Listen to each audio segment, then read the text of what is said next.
Welcome in. Settle down. You know that feeling when you count the windows on a building and get one more than there are rooms. You count again. You get the right number. You put it down to tiredness and move on.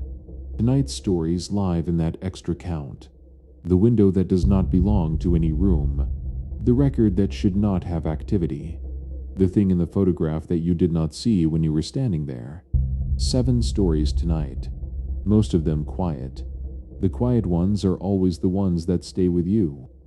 If this is your first time here, this is what we do. We sit with stories that don't fully resolve. Come back when you want more. If you've been here before, you already know how this goes. Earbuds in, lights low. Get comfortable in the specific way you get comfortable when you're about to be slightly uncomfortable. Let's begin.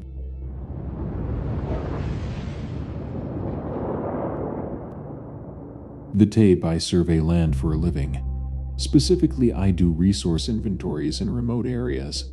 Timber volume, wetland boundaries, old growth stands.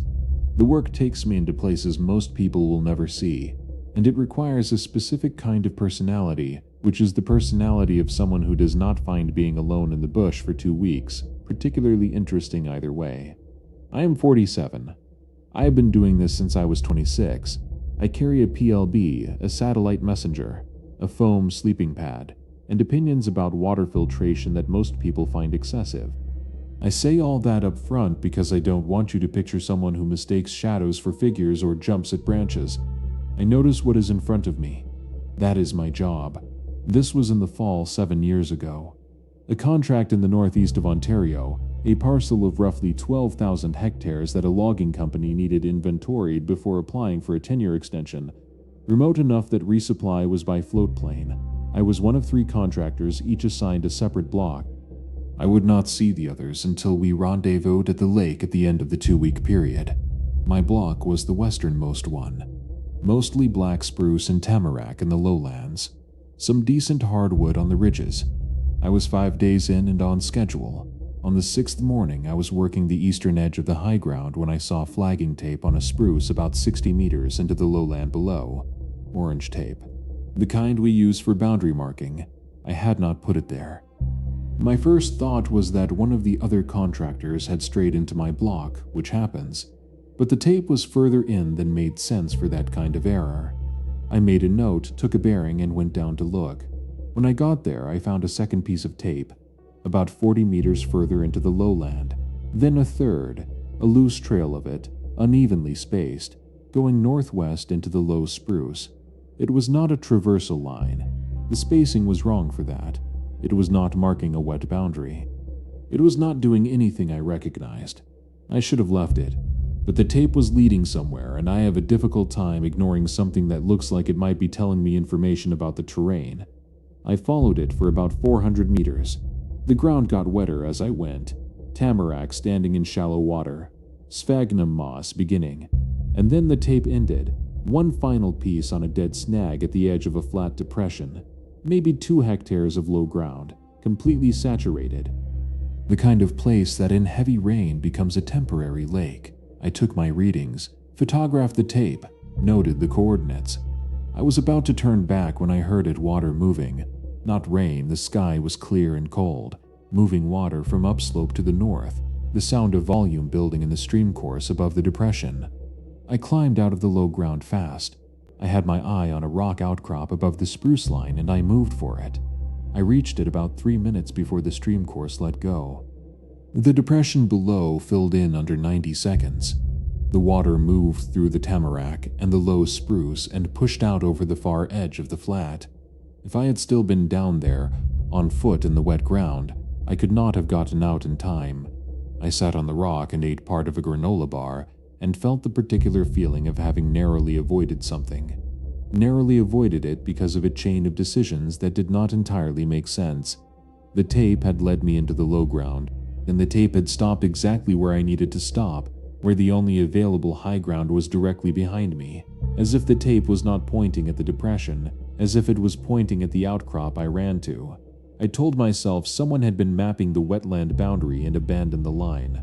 I told myself the flood was coincidence, I told myself that if I had not followed the tape, I would have heard the water anyway and moved in time. None of these explanations felt wrong exactly. None of them felt right. 2 weeks later, I was back in the office going through the photographs from that day. I had taken 14 images in the low ground and along the tape trail. Standard documentation in the 11th photograph, taken at the final piece of tape near the dead snag, facing northeast. The spruce stand behind me was in the background, slightly out of focus because my lens was set for the foreground detail. There is a figure in the spruce about 20 meters back, standing between two trees. I had not seen anyone there. I had not heard anyone. The figure is in shadow, and the resolution is not good enough to say anything definite about it. But the arms are at the sides. The figure is facing me. It is still in a way that things in a spruce stand in fall wind are generally not. I sent the image to the other 2 contractors on the block, asked if either had been in my grid that day. Both said no. Both confirmed they had placed no tape in my block. I tried to convince myself it was a combination of shadows and branches. I could not. Then I tried a different approach. I tried to convince myself that whatever it was had placed the tape deliberately, had known the flood was coming, and had led me to the outcrop on purpose. That explanation is not more comforting than the alternative. If anything, it is less. The photograph is on a hard drive at home. I have not looked at it in 4 years. That is a decision I make consciously every time I think about it, which is more often than I would choose. My sister asked me once why I still do the remote solo contracts. She said it seemed like something I would have stopped. I told her the work was fine. I did not know how to explain that whatever was in that photograph, whatever placed the tape, whatever stood in the spruce and watched me climb, had kept me alive, and that the thing I find hardest to put down is not fear of it.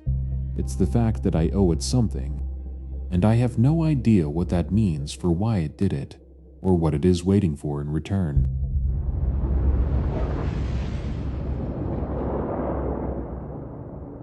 The sealed inventory. I will tell this in order because the order is what makes it strange. I work in administrative verification for local government. What we do is reconcile old census and utility records against current habitation status in depopulating rural municipalities, making sure the data matches reality on the ground. The work is not interesting. It requires precision. I was assigned a survey in a region of the Rhodope Mountains 3 years ago. 15 villages, most of them with fewer than 10 year-round residents. The purpose was to update records that had not been properly verified since the early 1990s. The 4th village I visited had, according to the records, 1 inhabited household, a woman in her 80s listed as a permanent resident who received a utility subsidy through the municipality. I went to verify. The woman was there. She was not the problem.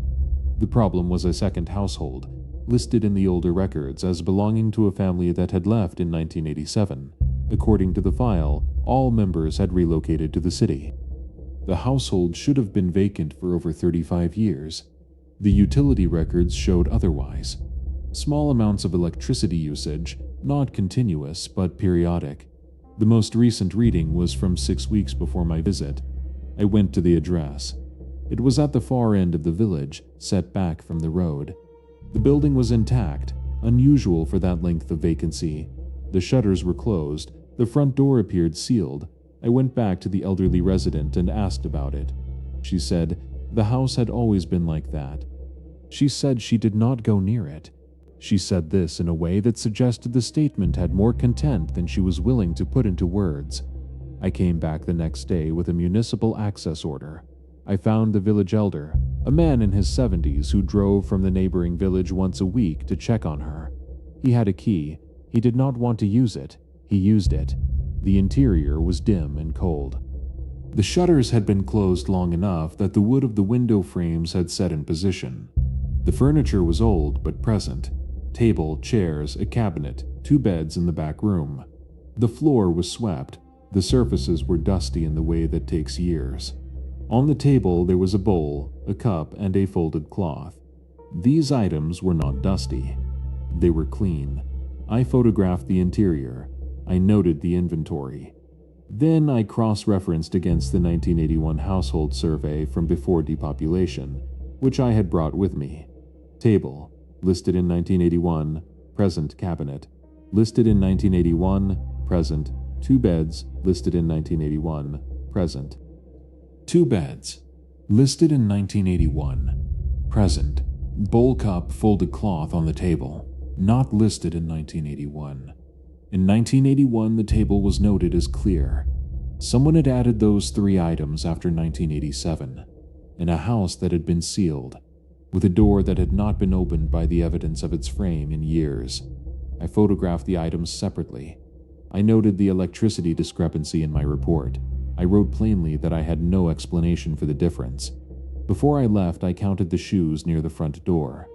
There were 3 pairs. The 1981 survey listed 4 members in the household.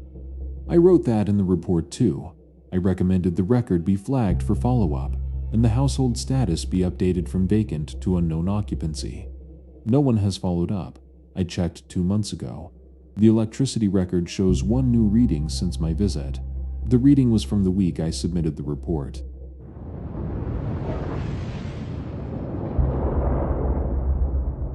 Record a voicemail if I do not pick up, a feature I had not thought about since I moved in 3 years ago.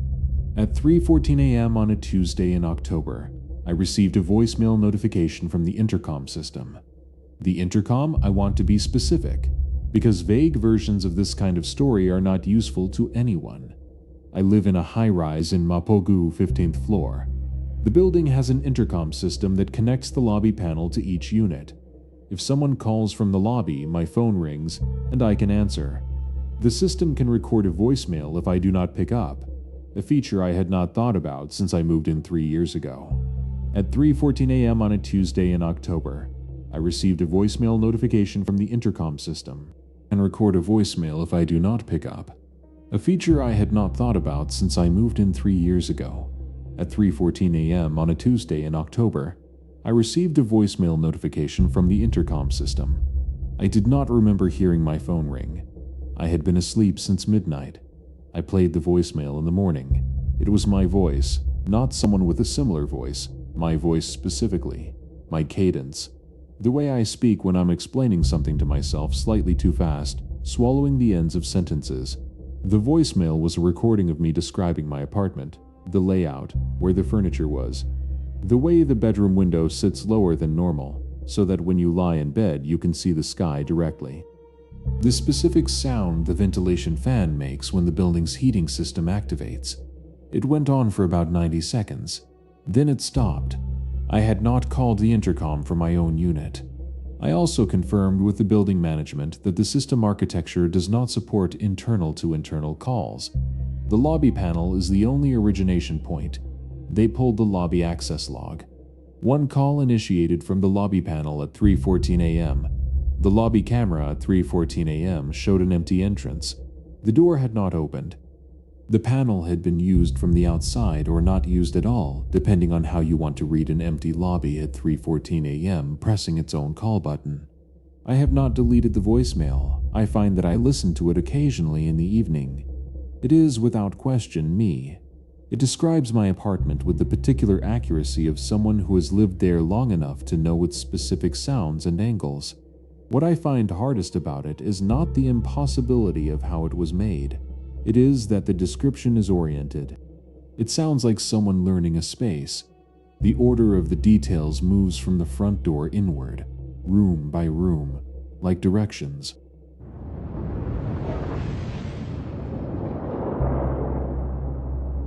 What was behind the window, I should say, that I loved my father. That part is not complicated. The rest is harder to talk about. He lived alone in the apartment in Pinheiros for the last 11 years of his life. After my mother moved to Recife, I visited maybe 4 times a year. He was private the way men of his generation were private, not cold, just contained. The apartment was tidy. He cooked for himself. He read. He went to the same cafe every morning without fail. He died in January. I flew home to handle the estate. I was there for a week, sorting papers and furniture. The apartment had that specific quality that rooms develop when someone who lived alone in them dies. Not emptied, not abandoned, just stilled. like someone pressed pause mid-breath. On the third day, I started going through the photograph albums. My father was not sentimental, but he kept records. School photos, family events, the kind of documentation people of his age maintained without sentimentality. Out of habit, the photographs were ordinary. My parents' wedding, my birth, birthdays, holidays. Then on my 6th birthday, I know because there is a cake, and I can count the candles. There is a photograph of me at the table, my mother beside me, the window behind us. Through the window is a street. Our apartment in Pinheiros is on the 3rd floor, interior facing. There is no street visible from that window. The window faces the internal courtyard. There is no street there. I looked at the photograph for a long time. I thought, wrong window, wrong year, wrong apartment. The hallway as it should be, except the reflection shows a door that does not exist in the real hallway. It is not there in the foreground of the photo. It is only in the reflection. But the cake, the wallpaper, my face, it was our apartment. That year, I went through the rest of the album slowly. In a photograph from my first day of school, I'm standing in the hallway near the front door. In the mirror at the end of the hallway, visible behind me in the frame, there is a reflection of the hallway as it should be, except the reflection shows a door that does not exist in the real hallway. It is not there in the foreground of the photo. It is only in the reflection. The hallway as it should be, except the reflection shows a door that does not exist in the real hallway. It is not there in the foreground of the photo. It is only in the reflection. I sat with these photographs for the rest of that afternoon. Across 4 albums, I found 6 images. In each, the background was slightly wrong, never the faces, always what was behind the people, a window showing the wrong view, a room with an extra door, a hallway with different proportions than the one I could verify with my own eyes by standing in it. I do not know if my father noticed. He had kept these photographs without removing them. On the last day, I found a box under his bed. I thought it was archived tax documents. It was not. It was photographs, loose, undated, not in albums. All of them were of the apartment interior. No people, just the rooms, the living room, the kitchen, the hallway, the bedroom. Dozens of them taken across what appeared to be many years based on the different cameras and print qualities. In most of them, the apartment looked normal. In roughly 1 in 5, the background was slightly wrong. A window at the wrong angle. A door that should not be there. In 2 of the photographs, a shape in the hallway that I cannot describe with precision because it is not defined enough. But it is present, and it is in the same location in both images, just past the turn at the end of the corridor, where the hallway bends toward the kitchen. My father had been photographing something, for years, systematically without telling anyone, documenting an irregularity in the apartment that appeared intermittently, that showed itself in backgrounds and reflections that apparently had been there since I was a child. I took the box. I left the apartment to the estate agent. I have gone through about half the photographs now. Each time I find one of the wrong ones, I set it aside. I'm not sure what I'm building toward by doing this. I'm not sure my father knew either, but he kept documenting it carefully and alone for years. That is the part I keep returning to. He was not frightened. He was careful. Those are not the same thing, and the difference between them says something about what he thought he was dealing with, and I don't know what to do with that.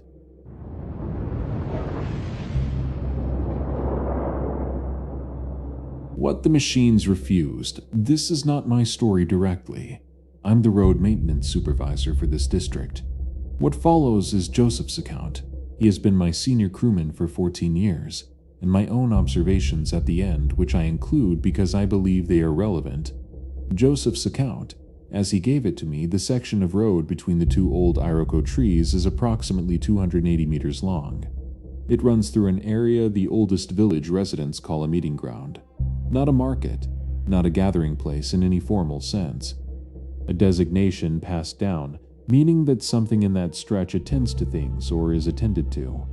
The rule is simple and also passed down: no work on that road after the sun is down. Joseph followed this rule for 18 years without questioning it. He said it was practical. When you follow a rule for long enough and nothing goes wrong, you stop needing a reason for it. 3 years ago, a National Road Authority crew came through to resurface a 12-kilometer stretch that included the Iroko section.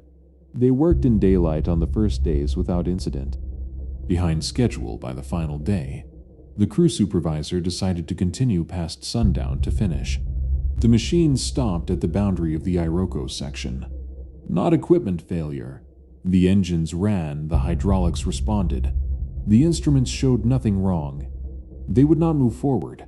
The operators reported that the machines felt like they were working against something solid in the ground, like the surface had changed. The supervisor walked the section on foot. He reported nothing unusual. He sent his youngest worker, 19 years old, new to the crew, from a city 200 kilometers away, to walk the section and confirm the road surface was sound. The young man entered the section at one end. At dawn, he was found at the other end, standing in the road facing the Iroko trees. He was unhurt. He could not account for the hours between. He remembered entering the section. He remembered nothing after that moment until he was standing in the dark looking at the trees, and a crewman was calling his name. He did not return to the road crew after that. Joseph does not know where he is now.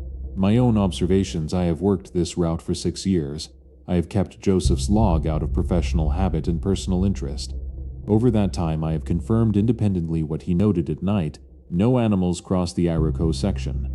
Not stray dogs, not the goats that wander the road edge in the evening, not the bush rats that cross every other stretch of tarmac at night without hesitation. The section is still.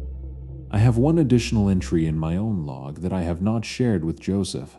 On a Tuesday in March, I was on the route at 11:40 p.m. for an emergency pothole repair 4 kilometers east of the Iroko section. Driving back afterward, I slowed at the section out of habit. A vehicle was stopped in the middle of it. Engine running, no number plate, no one visible through the windscreen from where I was on the road. I did not stop. I drove past at the road edge. As I passed, I looked at the driver's side window. The glass was dark, I could not see inside. The vehicle was gone by the time I reached the next junction and turned back to check. It had been in the section for, at minimum, the 15 minutes I had been working the repair. I had driven past it on the way out and had not registered it. I only remembered it suddenly, clearly, when I was driving back. I wrote it in the log. I have not added a comment. Some things you note without knowing what they are. Joseph taught me that in the same breath that he taught me the boundary rule. And I have kept both lessons for the same practical reason.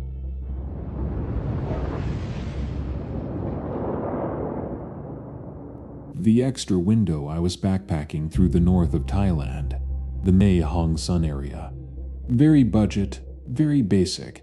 The kind of trip where you pick the guest house by whether the mattress looks structurally sound. This was a small place, 8 rooms on 2 floors. The owner was a quiet man who managed communication primarily with a laminated card listing house rules and a breakfast menu. My room was on the 2nd floor. From the outside, I had counted the windows before going in. 8 rooms, 8 windows on the upper floor, evenly spaced, standard. There were 9 windows. I counted again from across the road. 8 rooms, 9 windows. The extra one sat between rooms 5 and 6, slightly narrower than the others, with a yellow curtain where every other window had white, and the yellow curtain had a light behind it, just visible. The surrounding windows were dark. I asked the owner. He said something I did not fully follow and walked away. I tried once more. He said the room was not used. He said it quickly in a way that felt like a door being closed rather than a question being answered. The first night was quiet.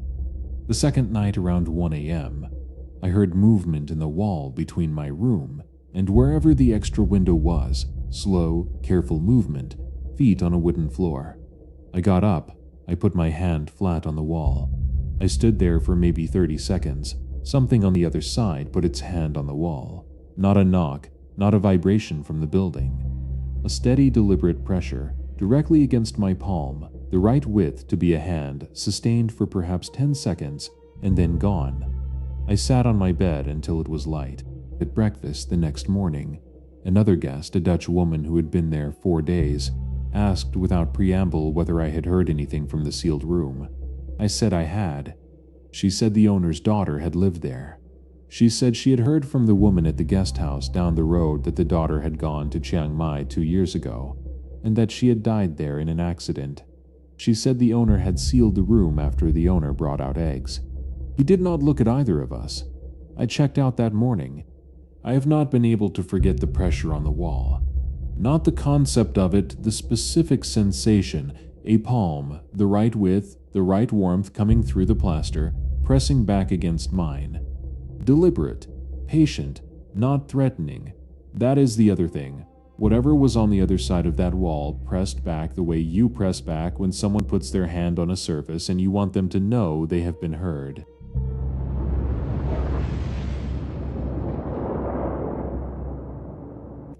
The double entry. I'll be brief. I reviewed the footage because it was my job to review it.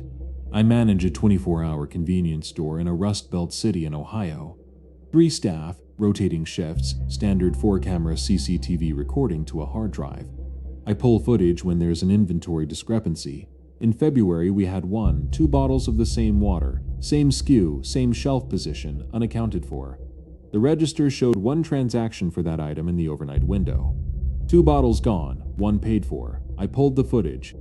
At 2:11 a.m., a man entered through the front door. Average height, dark jacket, moving slowly in the way people move at 2 a.m. when they have been awake too long. He went to the drinks cooler. He took a bottle of water.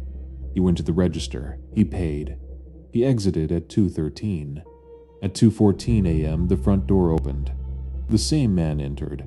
I watched that footage 3 times before I moved on to the next thing. The footage is continuous. There is no cut. The timestamp on the camera is verified against the register clock. The first man exits at 2:13. The second man enters at 2:14.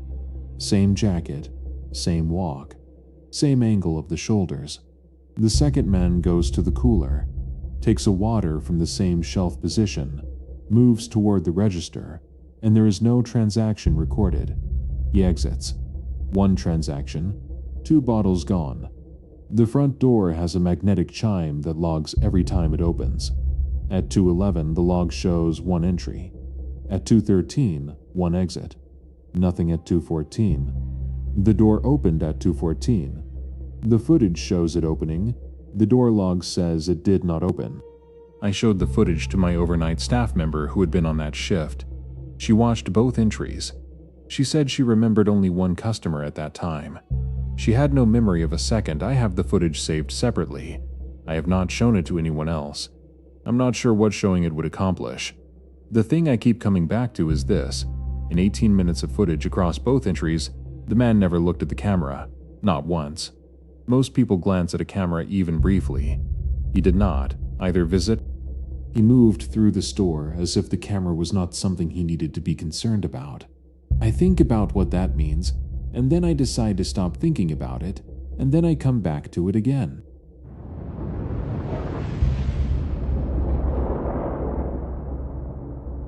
Seven. That's a full night.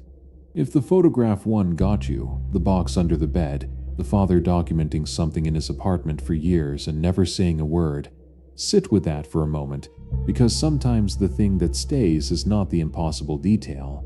It is the idea that someone who loved you was already being careful about something you did not know was there. Get some rest if you can. See you next time.